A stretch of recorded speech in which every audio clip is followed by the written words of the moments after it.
There's a real debate in this country about how much further aid the United States should provide to Ukraine. I've been clear about where I stand about that.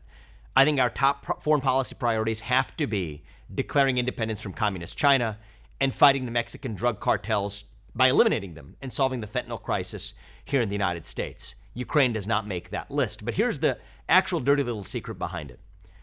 With one hand, we're giving $100+ billion in total support to Ukraine, and counting, by the way, so far, to fight against Vladimir Putin. Yet with the other hand, it was the Biden administration that was the number one opponent of the EU ban on Russian oil imports late last year. Think about that. What does that mean?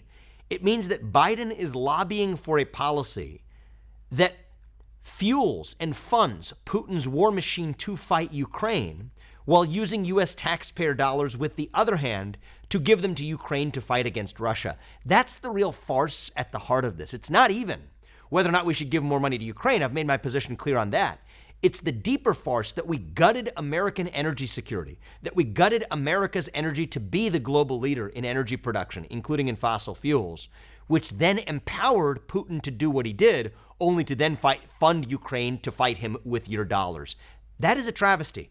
It's part of why I joke around that ESG stands for export Soviet gas, because that's the impact that it's had on global markets.